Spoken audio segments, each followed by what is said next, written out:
Tu vois, moi j'ai arrêté, j'avais 36 ans, j'y vais chez ma mère. Il fallait que cette histoire s'arrête. Il fallait que cette histoire s'arrête. Donc,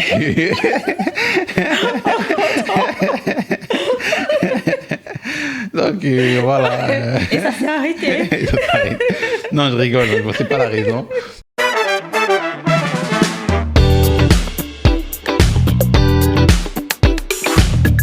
Bonjour, Harold. Bonjour, Barbara. Ouais, la semaine a été. Je préfère le week-end. Ah, le week-end. On est dimanche, là, Ouais. quand on tourne, je pense à la semaine. Non, je suis en congé, c'est bon. Ouais. La semaine, toi, ça va? Ça va. Je pense que Ouais, les auditeurs, ça ça va aussi. Hein. On espère que vous allez bien, on espère. espère.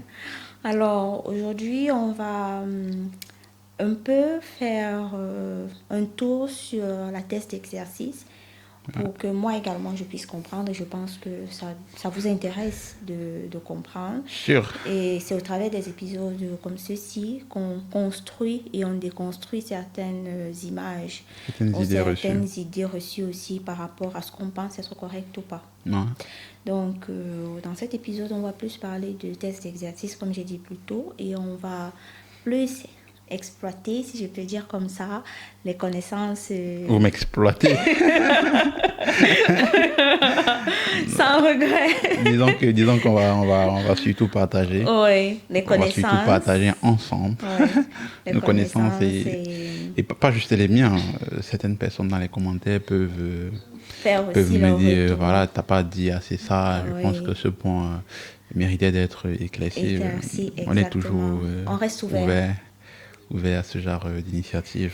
Alors, parce que, comme on le dit souvent, ce podcast, c'est pas pour nous, mais c'est pour nous. C'est pas pour nous deux, mais c'est pour nous tous ensemble. C'est nous tous ensemble, ouais. Alors, pour ceux qui ne te connaissent pas, ils sont nombreux. Ah ouais, c'est vrai. Oui. Moi, ça fait déjà quand même quelques heures, moins de 3 heures qu'on est ensemble. On devrait... Est-ce que tu peux te présenter? Ouais, donc... Régis Harold Fautsing. Je suis pharmacien, donc j'ai un doctorat en pharmacie, une thèse d'exercice, pour le coup, la précision en vaut la peine. C'est vrai que j'ai aussi un diplôme d'ingénieur procédé industriel et pharmaceutique, donc j'ai eu la chance de toucher un peu à presque tout ce qui relève de la chaîne de valeur du médicament. Que ce soit un peu de la production, le côté industriel, que ce soit l'hôpital, l'hospitalier et un peu l'officine. Donc en bref, c'est ça. Bon. Et ce qui nous réunit ici, c'est donc le fait que j'ai une thèse d'exercice. Oui. Et donc c'est le point focal de cet épisode aujourd'hui. Exactement. Alors, pour nous qui ne connaissons pas, ou qui ne comprenons pas profondément, proprement dit, ce que c'est que la thèse d'exercice, comment tu peux nous aider à mieux comprendre et embrasser cet univers? C'est quoi une thèse d'exercice? Alors, comme son nom l'indique, hein, une thèse d'exercice, a priori, c'est... Déjà, il faut d'abord demander c'est quoi une thèse. Oui, c'est quoi une thèse? On commence d'abord ça. C'est, que ce soit en thèse de PhD, que ce soit en thèse d'exercice, une thèse, c'est une idée qu'on apporte sur la table et qu'on va défendre. Et donc, quand on parle d'une thèse d'exercice, généralement, c'est l'aboutissement d'un parcours universitaire. Et donc, on va choisir un sujet, on va le défendre devant un jury. Et ce n'est qu'après cette soutenance-là, comme on l'appelle, qu'on aura le droit d'exercer. Et c'est pour ça que ça s'appelle une thèse d'exercice. C'est parce que derrière, ils nous donnent le droit d'exercer un métier. Et donc, a priori, il y a très peu de métiers où il faut un droit d'exercer. Et donc, ces métiers-là sont en général des métiers très réglementés. Ce sont souvent les métiers de la santé, que ce soit médecin, que ce soit pharmacien, que ce soit chirurgien, médecin dentiste. Autant pour moi aussi un peu les sages-femmes. Je pense aussi les vétérinaires, non? Oui, après, tu sais que ça varie aussi beaucoup beaucoup d'un pays à un autre. Donc, voilà. Donc là, déjà merci pour l'éclaircissement par rapport à c'est quoi la thèse d'exercice et son rôle en fait dans le parcours. Alors, pour arriver à la thèse d'exercice, quelles sont les différentes étapes? Pour arriver à la thèse d'exercice, déjà, il faut suivre un cursus académique. Ok. Est-ce que, si je permets, est-ce que c'est le même système LMD que pour la thèse fondamentale? Alors, non, c'est pas le même système. C'est vrai que il est aussi divisé en cycles, mais c'est pas déjà chaque cycle n'est pas ponctué par un diplôme. D'accord. C'est la première différence. Et les cycles en général, on va avoir, on va dire, 3 cycles. Le premier cycle, il va durer à peu près 2 années. Bon, déjà, la base, il faut intégrer le cursus via un concours, généralement. Donc, vous allez avoir un premier cycle où on va vous enseigner les fondamentales. Vous serez beaucoup plus à la fac, tu vois, comme des étudiants de licence et tout. Vous serez à la fac, vous allez suivre des cours. Et après vient le second cycle. Le second cycle, c'est un peu un mix des deux. C'est-à-dire que vous serez à moitié à la fac et à moitié en service. Ouais. On appelle souvent ça des stages d'externat. Et après ce stage, après ce second cycle-là, qui parle déjà, premier cycle, vous allez aller, dépendamment des pays, 2-3 ans. Vous allez soit jusqu'à la deuxième ou bien la troisième année, dépendant du pays. Le second cycle, vous allez aller de la troisième année ou alors de la quatrième année jusqu'à la sixième ou voire la septième année, dépendamment aussi des pays et des filières, parce qu'il n'y a pas qu'une seule filière, on parle à la fois de médecine, de pharmacie, etc. Ouais. Et après, vous allez avoir un troisième cycle, c'est le cycle de spécialisation. Et il dure en moyenne, bon, au minimum 4 ans. Mais dépendamment des filières et dépendamment des pays encore, vous pouvez aller sur du 6 ans, parfois encore 7 ans supplémentaires. Et là-bas, il est exclusivement en milieu de pratique, on va dire. C'est-à-dire si vous spécialisez dans un service clinique, forcément vous serez dans un milieu clinique. C'est-à-dire vous n'êtes plus sur les bancs de la fac. Et donc généralement la thèse vient après le second cycle. D'accord, donc pour la phase de spécialisation, c'est vraiment sur le terrain. Oui. C'est vraiment sur le terrain. Donc on peut dire le premier cycle, c'est très théorique. Le deuxième cycle, on mélange la théorie avec la pratique au fil de l'évolution. C'est moitié-moitié. Années, oui. Et le troisième cycle, c'est essentiellement pratique. D'accord. Tu as dit tout à l'heure que la thèse d'exercice, c'est à la fin du second cycle. Et tu as précisé que le second cycle peut aller de 3 à 6 ans, ou de 3 à 5 ans, ou de 4 à 6 ans, dépendamment du pays et de l'orientation. Oui, il faut dire que ça varie un peu. Ça varie. Alors, et donc dans ces 4 ou 3 à 5 ou 6 ans-là, la thèse d'exercice, c'est à partir de la 40e année. La thèse d'exercice, c'est après la 4e, c'est-à-dire que c'est après le second cycle. C'est-à-dire qu'une fois que vous terminez votre second cycle, là vous pouvez entrer en thèse. Par exemple, si votre second cycle il dure 6 ans, jusqu'à la 6e année, du moins avec le premier cycle, après votre second cycle, vous débutez la thèse. C'est ce qu'on appelle souvent une instance de thèse. Et donc ça peut prendre 1 année, ça peut prendre 2 ans, ça peut prendre 3 ans, dépendamment de chaque situation. Et donc c'est après dans ce travail de thèse là que vous pouvez soutenir, et c'est après la soutenance que vous pouvez entrer si vous le souhaitez, en spécialisation. Donc la thèse, il vient généralement après le second cycle, et la durée, ça varie. D'accord. Alors, tu as parlé de la spécialisation. C'est vrai que quand on a un peu discuté en off, tu me parlais de l'internat, je crois que c'est ça? Oui, l'internat. Alors, est-ce que tu peux un peu nous expliquer ce que c'est et quel est son rôle, en fait, dans le cursus? Et là encore, c'est vrai qu'il y a beaucoup de... Je ne sais pas combien de fois j'ai déjà dit que ça varie d'un pays à l'autre. Donc, il faudra vraiment aller chercher dans vos... Si vous êtes dépendamment de vos pays, de comment est-ce que ça s'appelle. L'internat, c'est comme... déjà, il faut savoir que la spécialisation, on appelle ça un résidanat. D'accord. Un résidanat. Et l'internat, c'est comme une sorte de zone tampon entre le second et le troisième cycle. Généralement, vous allez, après, peut-être, généralement, c'est après la 5e année, généralement, vous allez passer un concours d'internat. Et donc, vous seriez on appelle ça à l'hôpital, excusez-moi, l'hôpital, mais ce n'est pas encore vraiment le troisième cycle. C'est-à-dire, c'est comme une sorte de zone tampon qui peut vous... Oui, une sorte de préparation, c'est le mot que je cherchais, qui vous invite à intégrer le troisième cycle. Mais vous pouvez aussi intégrer le troisième cycle sans passer par l'internat.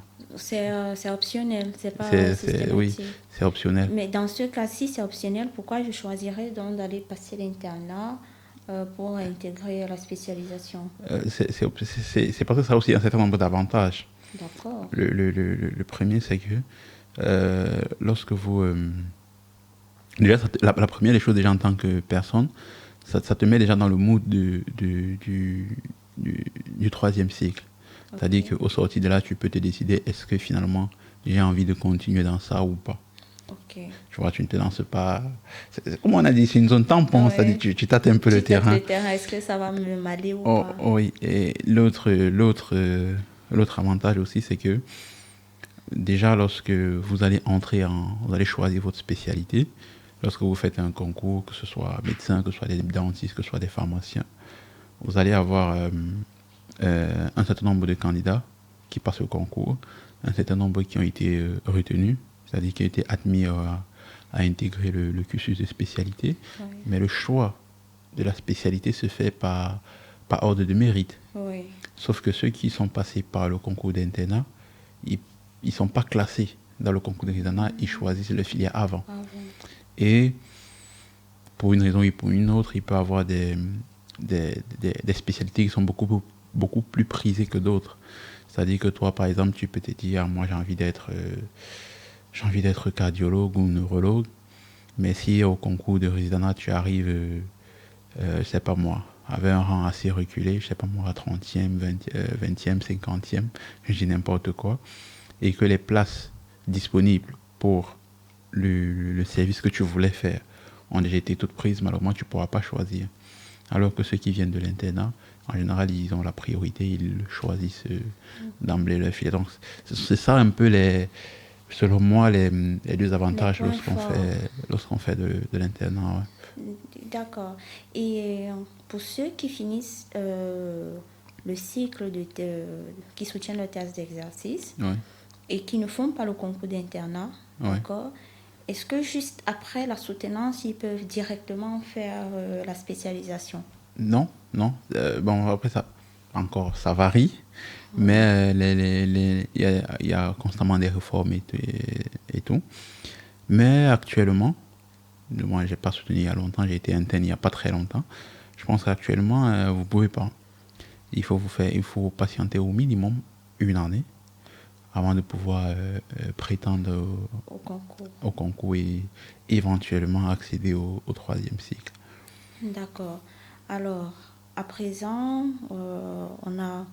tu nous as appris beaucoup de choses, tu nous as donné beaucoup d'informations, mais il y a cette phrase-là qu'on entend, il y a ce débat-là que j'ai déjà eu aussi à apercevoir sur les réseaux sociaux, même sur LinkedIn, par rapport au titre des thèses, de la thèse d'exercice. Certains se permettent, pas moi en tout cas, certains se permettent de dire ce n'est pas une vraie thèse.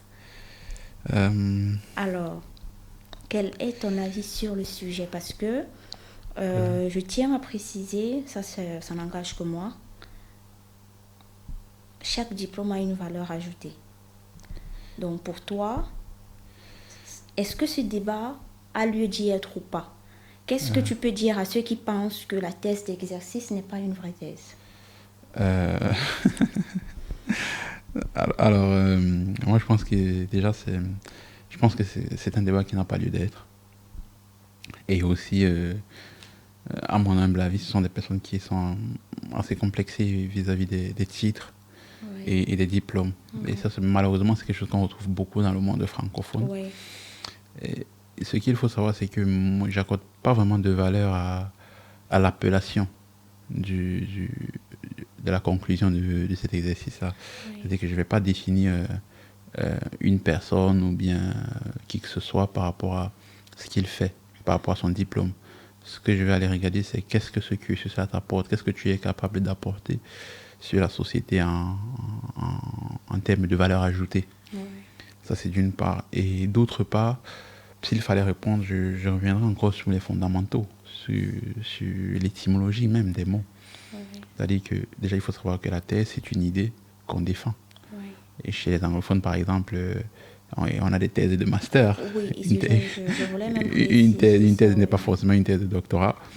D'une part, et aussi, docteur aussi, il faut revenir à c'est quoi un docteur.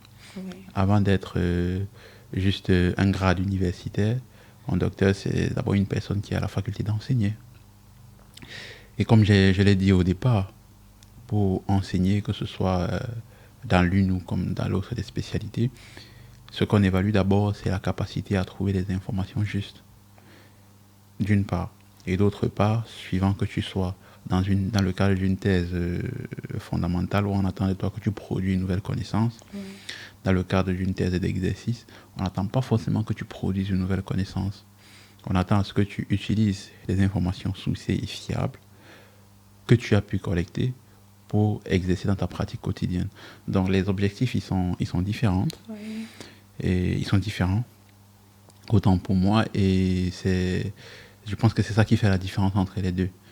Est-ce qu'il y a lieu d'avoir un débat là-dessus? Moi, je pense pas. Et voilà. Je laisse ceux qui veulent débattre de ça débattre. Oui, tu as dit quelque chose que j'ai trouvé également très pertinent, surtout pour nous qui sommes du côté francophone du monde. C'est on a, je ne sais pas si c'est consciemment ou inconsciemment, étiqueté le mot thèse avec doctorat. Il faut revenir encore à la langue française. C'est quoi une thèse? C'est simple, il faut revenir là. Il faut revenir à l'étymologie du mot. Mais par contre, quand tu t'intéresses un peu au pays d'expression anglaise, beaucoup vont te dire j'ai soutenu ma thèse, mais ce n'est pas la thèse de doctorat, c'est le master. C'est le master. Une thèse, tu es venu, tu as posé une idée que tu as défendue. Point. Point, donc voilà. Alors, il y a une question qui m'intrigue un peu, qui me trotte dans la tête. Chez les médecins, on sait qu'il y a des spécialisations. Tout à l'heure, tu as dit le résidenat, c'est la spécialisation et tout. Chez les médecins, on sait par exemple que quand tu pars à l'hôpital, on va te dire oui, va voir le cardiologue, va voir tel médecin et tout. Mais en tout cas, moi, je pense que ça devrait aussi parler à beaucoup d'entre vous. Quand on parle pharmacien, je vois la pharmacie qui est en route. Oui, désolée. Je sais que c'est limité comme réflexion. Mais c'est très limité. Je trouve que c'est très limité comme réflexion. C'est très limité comme Est-ce que donc tu peux m'éclairer, nous éclairer sur les différentes spécialisations qu'il y a dans la pharma? C'est vrai que pour les je pense que les formations, on est un peu marginalisés quand même. Oui. Je pense que c'est aussi un peu le cas pour les dentistes. Beaucoup de personnes ne savent pas que même quand on est dentiste, il y a pas mal de spécialités. Et je ne vais pas parler pour les dentistes, ni pour les autres spécialités de doctorat, mais je sais que pour les médecins, généralement, on connaît un peu les spécialités. On sait qu'il y a les cardiologues, même si on ne les connaît pas toutes, on connaît quand même que c'est différent corps de métier. Alors, pour les pharmaciens, on a déjà le généraliste, tu vois. Le généraliste, il peut exercer, que ce soit en officine. Officine, c'est la pharmacie de ville que la plupart connaissent. Il peut exercer en industrie, dans la production pharma. Et dans la production pharma encore, il y a une pléthore de métiers allant du marketing, de la vente, des affaires réglementaires, de la logistique, de la production, de l'assurance qualité, du contrôle qualité, bref. Il y a, je pense que, comme une petite parenthèse, je disais sur un ami que c'est l'un des diplômes qui offre une large gamme de métiers à exercer, plus d'une quarantaine, plus d'une cinquantaine de mémoires.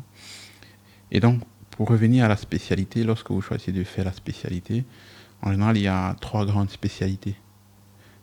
Soit vous faites de la clinique, ce sont les pharmaciens cliniciens qui sont au chevet des patients, qui évaluent les stratégies thérapeutiques, qui gèrent les effets indésirables des médicaments. Ils sont plus hôpital, mais hôpital clinique, à la clinique. Enfin, pas à la clinique, mais du moins au chevet du patient, si on veut dire. Oui. Vous pouvez avoir aussi les industriels. D'accord. Ceux qui sont décidés de se spécialiser en pharmacie industrielle, bien que vous pouvez exercer en industrie sans être spécialiste. Oui. Et il y a aussi les biologistes, c'est-à-dire les pharmaciens biologistes qui sont chargés de faire des analyses de biologie médicale. Donc voilà, c'est on la partage un peu avec les médecins.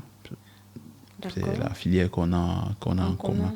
Ouais. Donc, si j'ai bien compris, si moi, par exemple, supposons je viens d'obtenir mon baccalauréat, mais que j'ai la fibre de la vente, j'aime vendre, et que quelque part aussi, le côté pharmaceutique... J'aime les médicaments. Oui. Personne n'aime les médicaments. Comment tu peux dire oui? Oui. Personne n'aime les médicaments, mais moi, j'aime pas les médicaments. Alors, est-ce que ça veut dire que, c'est même pas, est-ce que ça veut dire que si je réussis le concours pour intégrer une faculté de pharmacie, j'ai la possibilité d'allier médicaments et marketing? Je pense qu'on a la possibilité d'allier médicaments et tout. Je pense. Ouais. Je pense à pas, bon, peut-être pas énergie nucléaire, peut-être. Mais je pense que c'est une façon de dire que c'est assez large. Diversifié. Je pense que oui. Comme je le disais tout à l'heure, je pense que tout un chacun il peut trouver son compte. C'est intéressant. Peu importe le métier que tu veux exercer, tu pourras le faire dans la pharma.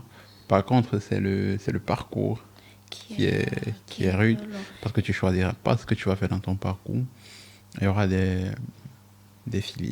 matières, des programmes à valider que tu ne vas pas les choisir. Ce que je trouve aussi un peu normal, parce que je ne peux pas défendre quelque chose que je ne connais pas. Ouais. Ça veut dire que... Le but, c'est de te donner justement les connaissances sur l'ensemble de la chaîne de valeur. On va te donner les connaissances afin de te donner tous les outils nécessaires pour défendre... pour défendre ta profession. Pour pouvoir exercer correctement, oui. Parce que même pour commercialiser, il faut connaître les tenants et les aboutissants. Oui. Ça veut savoir que c'est un domaine très réglementé, jusque dans le marketing. Je n'ai pas dit tout à l'heure de marketing. Oui. Et même le marketing, il est réglementé. Tu ne vas pas venir dire prenez mon médicament, il va vous guérir à coup sûr, à 100%. Tu vois.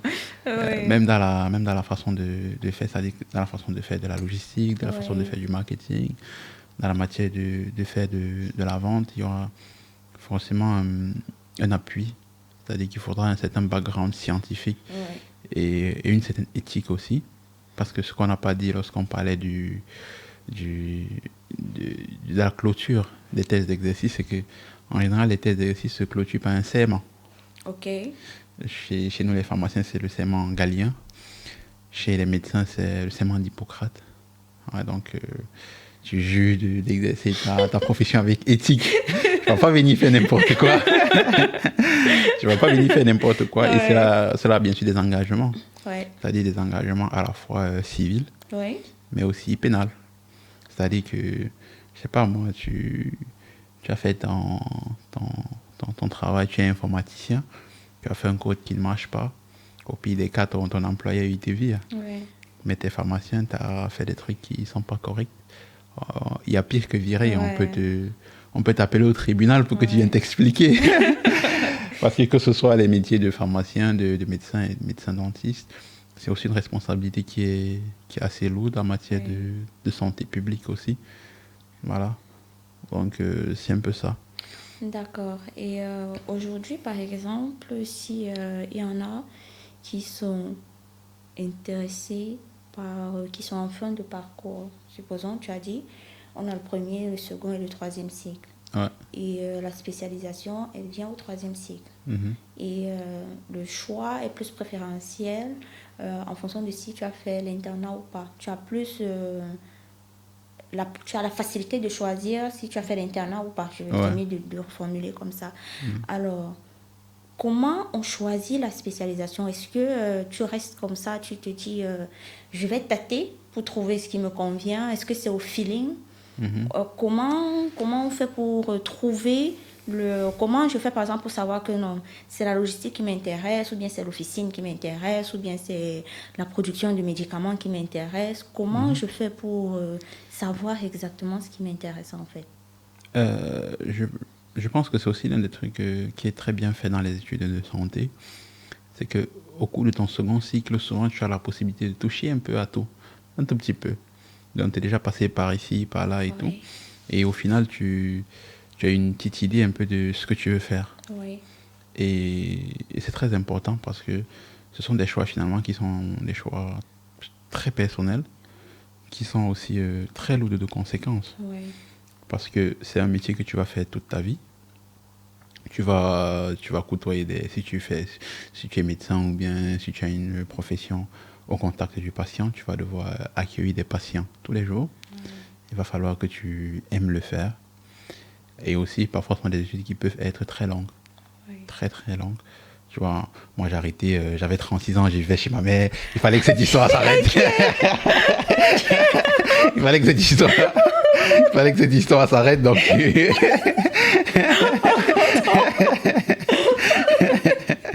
Donc voilà. Et ça s'est arrêté. Non, je rigole, c'est pas la raison, mais c'est l'une des raisons. Tu vois, tu n'as plus 10 ans, t'as plus 20 ans quand tu fais ces choix-là. Donc il y a un certain nombre d'éléments qui entrent en compte.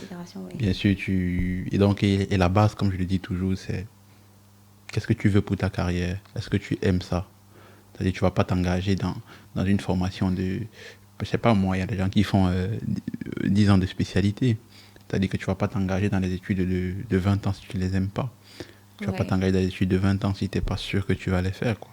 Un master, 2 ans, au pire des cas, tu fais un autre master. Mais là, c'est assez lourd quand même. Mais souvent, parfois, tu as des responsabilités déjà aussi. Tu es déjà un peu... tu es déjà un peu âgé. Voilà, je vais pas dire âgé, mais voilà. Avancé. Tu n'es plus, t'es plus un gamin. Plus jeune, ouais. T'es plus très jeune. Tu commences à avoir la calvitie, voilà. C'est ça. Donc, je pense que c'est quelque chose qui vient d'abord au fond de soi. Oui. Qu'est-ce qu'on veut exercer? Dans quel type de domaine on veut exercer? Est-ce que, je prends l'exemple des pharmaciens, par exemple. Oui. Est-ce que tu veux rester à l'officine et voir des gens qui entrent tous les jours? Est-ce que tu préfères rester à l'hôpital pour côtoyer les médecins, etc., vraiment l'ensemble du système de santé? Est-ce que tu préfères plus aller en industrie? C'est vraiment des choses que tu dois ressentir. Tu vois. Pour les médecins, par exemple, moi j'ai un ami médecin, lui m'avait dit que il est radiologue, tu vois. Il m'avait dit que pendant ses études d'externat, il a dit j'ai plus envie de toucher les patients, moi, frère, j'ai plus envie de les côtoyer. Tu vois, je préfère rester un peu en retrait. Ce sont des choses qui sont importantes. Il y a des gens qui disent que non, je préfère plutôt rester du côté des analyses médicales. Au cours de mon cursus, j'ai pas senti que j'avais cette fibre-là de rester au contact du patient toute ma vie. Tu vois, si t'aimes pas rester au contact des patients et que tu dois le faire toute ta vie, c'est compliqué. Est-ce que peut-être aussi ça peut être le choix final peut être impacté par l'expérience, par exemple, on te met dans un domaine, on va dire, je sais pas comment on appelle ça. Dans un service ou bien dans un service où tu es au contact des patients et tu le vis mal. Oui, mais c'est aussi pour ça que tu testes. Oui. C'est aussi pour ça que c'est là. Je pense que c'est vrai que les différents passages d'externat que vous faites, c'est pour avoir une expérience un peu partout. mais ça te permet aussi de faire ta propre opinion sur qu'est-ce que tu veux faire. Oui. Moi, je t'ai pris l'exemple, tu es allé en biologie, en analyse médicale, par exemple, tu t'es rendu compte que je suis médecin, mais je passe mon temps à faire des analyses. Je suis médecin, j'ai envie de toucher les patients. Ouais. C'est-à-dire qu'il n'y a pas de jugement là-dessus. C'est vraiment comme tu le vis. C'est un choix que tu dois assumer. Comme tu as dit, c'est assez long, la spécialisation, voilà. pour faire des choses, pour faire plaisir à qui que ce soit. Oui. Quelqu'un peut aller, il va dire, je ne vais pouvoir pas rester dans un laboratoire toute ma vie alors que je suis médecin et que je pourrais être au contact du patient. Ouais. Là où quelqu'un d'autre, peut-être qu'il est passé, les patients l'ont beaucoup boxé, parce que parfois les patients, ils ne sont pas sympas. Ils ne sont pas sympas, tu vois, les patients l'ont beaucoup crié dessus.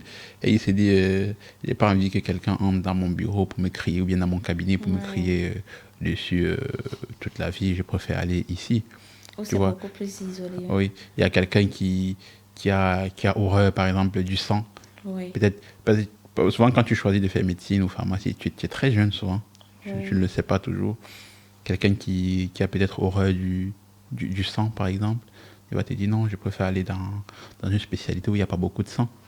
Quelqu'un qui est fasciné par la complexité du corps humain, il peut-être te dire non, moi je vais être chirurgien, j'ai envie de disséquer un peu les gens. J'ai envie de comprendre. Tu vois, donc c'est quelque chose, ça dépend vraiment de toi. Et en général, je ne mets pas de jugement là-dessus. Une personne qui a décidé de le faire, c'est OK. Et de la même façon que des internes comme moi, qui finalement, à la fin, disent que j'ai pas envie de continuer en spécialité peut-être. C'est un choix qui se tient. Oui, parce que c'est chacun qui sait jusqu'où il peut tenir aussi. C'est chacun qui sait jusqu'où il peut tenir, mais c'est juste chacun qui sait le pourquoi. Le pourquoi, oui. De ce qu'il fait les choses. C'est une personne qui dit non, je vais faire la spécialité parce que j'ai envie d'enseigner plus tard. C'est-à-dire que contrairement au PhD où lorsque tu as ton doctorat, ça y est, tu peux enseigner. Dans les thèses d'exercice en général, le doctorat ne suffit pas pour enseigner. C'est juste pour pratiquer. C'est juste pour pratiquer. C'est une thèse d'exercice. En général, vous allez avoir le cursus de spécialité et c'est après le cursus de spécialité que tu pourras enseigner. Donc, tu vois. Si on peut dire, parce que tout à l'heure, plus tôt, tu as dit que lorsque vous travaillez pendant la période, la phase, de la thèse d'exercice, c'est plus exploiter ce qui existe, ce qu'il y a pour des besoins d'application. Ouais. Si je peux placer les mots comme ça. Donc, et tu viens de dire que si tu veux enseigner, il faut faire la spécialisation. Or, si je fais le parallèle un peu avec le PhD, quand on forme le doctorant pendant sa thèse et tout, on lui accorde parfois des vacations pour qu'il apprenne à être au contact des étudiants et tout. Et tu as dit tout à l'heure également que pendant la thèse d'exercice, ce n'est pas vraiment la rédaction des articles, même si tu peux le faire, mais ce n'est pas le socle principal. Donc, est-ce que ces éléments-là, alors, qui ne sont pas le socle principal, qui ne sont pas l'objectif principal, pendant la thèse d'exercice, figure sur la liste des objectifs lorsque tu fais la spécialisation? Je dirais qu'ils sont un peu plus marqués, mais là encore, c'est pas encore au niveau de... Tu dois faire de la recherche forcément pure et dure. C'est vrai qu'on a ce qu'on appelle des épreuves de titre, c'est-à-dire le nombre d'articles que tu as publiés, et souvent on va te demander d'avoir beaucoup d'articles publiés quand même, des travaux dans des conférences, un peu comme finalement la thèse fondamentale, des travaux dans des conférences, etc. Mais là encore, le but, même avec la spécialisation, le but c'est de pouvoir exercer. C'est vrai que quand vous faites la spécialisation, vous êtes beaucoup plus avancé en termes de recherche que celui qui a juste fait sa thèse d'exercice. Même là encore, on n'arrive pas à des niveaux où il faut faire de la recherche. Et moi, j'ai un aîné à moi qui avait fait sa spécialisation. Et puis, à la fin de sa spécialisation, il avait eu, je pense, parce qu'il faut savoir que il ne faut pas juste avoir la thèse ou bien l'épreuve, la soutenance. Avant ça, il y a un examen écrit, tu vois. Donc, j'avais un aîné, il avait fait beaucoup d'articles, beaucoup de travaux scientifiques lors de sa spécialisation. Mais à l'épreuve écrite, les questions posées où il doit rédiger des éléments, il doit apporter des éléments de réponses concrètes. Il avait réussi, mais il n'avait pas excellé. Je dis n'importe quoi, il peut se retrouver à avoir un 12, là où ses collègues, ils ont des 17, des 19. Et je me souviens qu'il m'avait dit que le prof lui a dit, c'est vrai, tu as fait beaucoup de travaux, tu as fait beaucoup de recherches et tout, mais c'est pas ça la priorité. J'aurais préféré que tu aies moins de travaux de recherche. Et une bien meilleure note. Une bien meilleure maîtrise de ton sujet. Parce que ce qu'il faut comprendre, c'est que quand vous vous lancez dans la recherche, vous vous lancez dans des domaines extrêmement pointus. Oui. C'est vrai que vous avez la base sur tout ce qui tourne autour, mais vous n'êtes pas suffisamment calé. Or, quand on fait des thèses d'exercice ou même quand on fait la spécialité, le but c'est être calé dans son domaine. C'est pas forcément d'aller créer de la recherche. Et on sait que la recherche, ça prend beaucoup de temps. Oui. Donc, c'est vrai qu'il est calé sur des éléments très pointus, par-ci, par-là, mais il n'est pas suffisamment calé sur ce qui existe et sur comment le mettre en pratique réellement. Oui. C'est vrai qu'il avait eu j'ai donné des chiffres à titre d'exemple, hein, oui. Faut pas le prendre. C'est vrai qu'il avait eu un résultat suffisant pour valider sa spécialité, mais le prof lui a dit tu aurais pu avoir mieux si tu avais moins fait de recherche. Donc, le maître mot, c'est toujours ça. On cherche à être un professionnel de terrain et pas forcément un chercheur. Le côté recherche, c'est un plus. C'est bien de le faire, on encourage à le faire et vous êtes même évalué dessus. Oui. Parce que si tu ne fais pas aussi des recherches, on va te dire tu aurais dû faire de la recherche. Oui. Vous êtes même évalué dessus. Il ne faut pas mettre beaucoup d'éléments du côté de la recherche et un peu négliger moins le côté de la pratique de terrain. Oui. Donc c'est ça, même au niveau de la... Et après, ça vous engage à enseigner. Oui. Tu vois. Ok. Je ne sais pas si nos auditeurs ont d'autres questions, s'il y a d'autres... Des éléments qu'ils vont apporter. Cet épisode était un peu light quand même, je trouve. C'était light. On est un peu synthétique. Ouais. Parce que, bon, aussi on ne peut pas tout dire dans un épisode parce qu'on aspire à l'avenir à inviter également des professionnels de la santé pour venir partager leur expérience, partager leur parcours. Donc là, l'objectif principal de cet épisode était de pouvoir exactement faire le point sur la thèse d'exercice et un zoom sur le parcours pharmaceutique et aussi les spécialisations. La thèse, ce que je dis pour la pharma, elle est valable pour les autres aussi. Oui, mais moi, dans ce que tu as dit, l'un des éléments qui m'a le plus intéressé, c'est la partie spécialisation de pharmacie parce que c'est... je peux me tromper, mais c'est pas vraiment connu du grand public. Quand on dit on fait pharmacie, on voit directement l'officine. On voit directement ça. Donc ça, c'est déjà un élément que j'ai appris et je pense que beaucoup d'entre vous aussi, vous l'avez appris. Et on compte bien évidemment sur nos prochains invités pour du domaine de la santé, exactement. Je pense que c'est vrai qu'il faudrait qu'on y ait certains éléments, afin de toucher aussi un grand nombre de personnes. Et c'est un peu ça. Alors, Harold, est-ce que tu as un élément ou quelque chose que tu voudrais ajouter pour la conclusion? Je l'ai appris un peu tardivement, d'être toujours focus sur le pourquoi, avant même le comment. Parce que c'est quelque chose qui est souvent déterminant dans la résilience qu'on va avoir face aux épreuves. C'est-à-dire que j'insiste vraiment sur s'il fallait vraiment dire quelque chose, c'est le pourquoi. Pourquoi est-ce qu'on fait ce qu'on fait? Parce que dans tout projet, dans tout ce qu'on fait, il y a toujours des phases de difficulté.